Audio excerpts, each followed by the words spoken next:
But what does Mark Cuban think of it, the Dallas Mavericks owner, who has been saying that he doesn't think there's any rush to get basketball going anytime soon, wants to make sure people are safe first. He joins us right now. Mark, it's always a pleasure to have you. Thanks for joining us. Thanks for having me, Neil. Let's talk a little bit. The investor in you, and you're a pretty good one. I mean, what do you think of the whole gold thing? Before we get into the whole virus, it is a little unusual. Are you buying what's happening here, or it's just unusual, not unprecedented, but unusual? What do you think? Yeah, I'm not a gold fan at all. I think it's more of a religion than an investable asset, even though, I mean, historically it's been a store of value. I just think, this is the worst of the worst we've experienced in a long time. And you don't see gold setting record highs. You don't see people using to, hoarding it or anything in case something really goes bad. I'm just not a fan. All right. Let's talk a little bit about what the oil market is telling us. Now, obviously, investors are not buoyed or encouraged by what they see as big production cuts coming. Even if they were to materialize, they're not going to be enough. Is that telegraphing more than just a slowdown? Is it telegraphing something even worse? We're under $10 a barrel now. Yeah, I mean, the short term, it's hard to say. I was just looking at longer term oil futures, and they're still in the low 30s going out a year. And so I think we really have to ask, is the oil market telling us that even if we reopen up and allow some of these small businesses to get back to work, is the demand going to be there? I mean, I think we really have to take into consideration that, we're going through a reset and things are going to be different. We can't expect them to be the way they were. Let's talk about the way they are right now, Mark. And you've been looking at the overall environment as successful as you have been in business and in sports. Even you've led the effort to say not until we have this thing under control or people are safe do we even think about some of the reopenings and other issues that people have been championing. So given some of the progress we've seen in New York, even though the death count was over 400 in the latest period, it has been steadily declining. Hospitalizations in New York, the hardest hit state, continue to go down. I believe this is the 13th straight day they have. Is that among the things you look at to start getting more people in Times Square, to start getting more people in cities across the country? But you need to see a lot more of it. Yeah, absolutely. It's very encouraging and it's great. I mean, obviously still too many people tragically dying, but we're moving in the right direction. But before you can really expect businesses to open up, before you can really expect people to go out in the streets in Times Square, we have to define the protocols that are required to keep them healthy.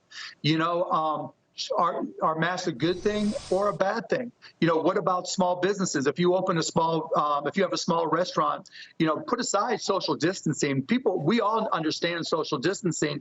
What about the restrooms? How do you deal with that? What about all the touch points, the utensils, reusing them, salt and pepper, washing your hands, dealing with disposable masks. If someone leaves a mask, what if you have a retail clothing store? Do you allow people to try things on or not? Do you allow people to touch them, to feel the material? There's so many little things that somebody needs to be addressing. Once we get those protocols in place, once we educate people about adhering to those protocols at small businesses, then I think we're ready to really start adventuring. And I like what Poland and some of the European countries did.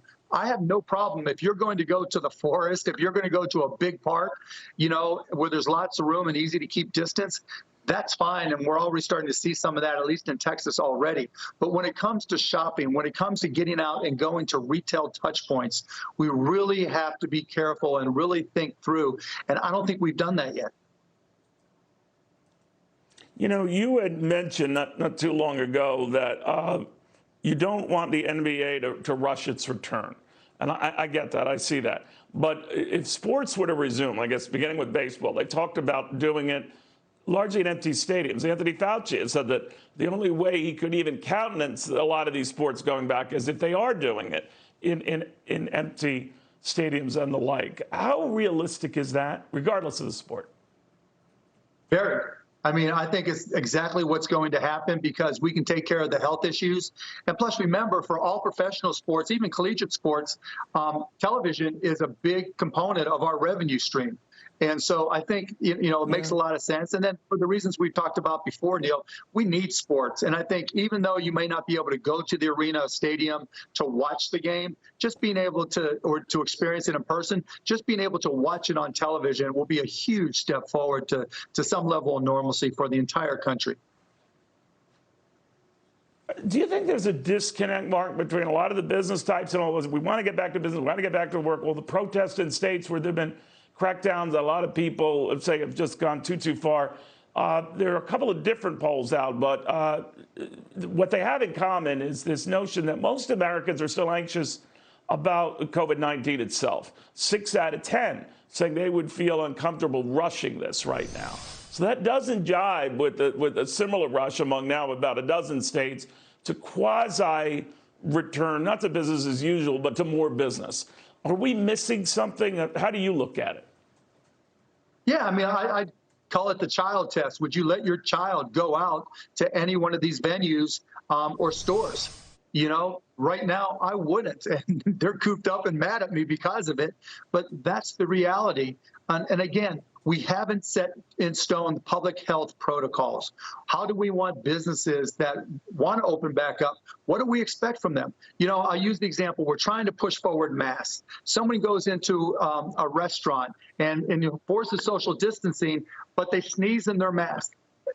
What's the responsibility? Do you treat it as hazardous material? And, how do you deal with the disposal of it? Are people going to want to, will a waiter or waitress want to pick that up? There's so many examples of things that we haven't thought through yet. Now, once, if on a national basis, because this is a federal public health issue, on a national basis, we put together a set of protocols on how businesses have to deal with all these long list of issues, then we can start to understand what's involved, and then we can start opening up some of those doors.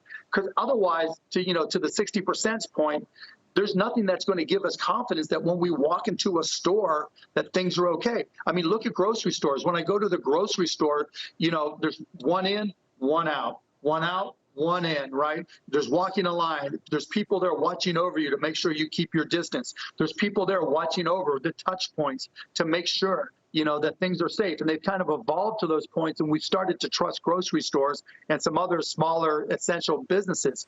We need to standardize those things. And then we have to ask the question, once they're standardized, what's the cost to small business? Because it's a given that sales are going to be down, particularly at the retail level, since so many more people are ordering online. But the cost of doing business is going to go up. Will they be able to stay in business? And that's going to impact the decision points. So just rushing, let's do this. I get wanting to get out there. I want to get businesses open as quickly as possible. No doubt about it. But we have to make sure we get this in place. And I think that's one of the things on the council that I'm on with the president. That's what I've been saying in the feedback I've been giving my contact there. We need these protocols so that businesses know what to do when they run into all these different experiences that are going to cost them money and make safety protocols a difficult item to enforce. Real quickly, Jeff Bezos, who also shares membership in that council where you and others are advising the president, he has said that there's got to be a lot more testing before we even consider it. What do you think of that? I think it's going to be hard. I mean, there's going to have to be some changes that take place before testing. First and foremost, in order to test, the law right now states it's got to be somebody that's a healthcare provider. And every time you do a test, that healthcare provider, particularly the new saliva test and the blood test, have to change their PPE. That's difficult. That's a logjam. So again, it comes down to processes and protocol. Yes, testing is definitely going to be needed. But until it's okay to do self-administered tests or, until we have standards, and I keep on harping back to standards, Neil, because that's what's going to give us confidence in the things that we do. And we haven't seen that yet. That's what's missing. And so we can't rush to get out there. We have to do the things that give people confidence that they're going to be safe when they go out, and then gives the businesses confidence that their employees are going to be safe when people come in. You know what I'm impressed with, Mark, that you go to the grocery store and do the shopping and help out at home. That's pretty remarkable. I thought you just had a SWAT team of people handling that. Well, I said remarkable. No, I'm just, you're the last guy I thought would have said, should I get the egg? Should I get the butter? Should I? Touche, touche. Oh, yeah, Mark, absolutely. thank you It's very, like, why very my much. favorite yogurt out of stock, I hate it as much as everybody else, but, what I really hate is my wife made me sweep things up yesterday, and yesterday toilet day. That was a real problem. Yikes. All right. Billionaire of the people, Mark Cuban, thank you very much. Don't forget, Mark is going to be a very special guest star on our virtual town hall on this whole matter with Charles Payne on Thursday. It doesn't get better than that. And with Charles hosting, it's never going to get better than that. So don't forget to watch that on Thursday on this fine network.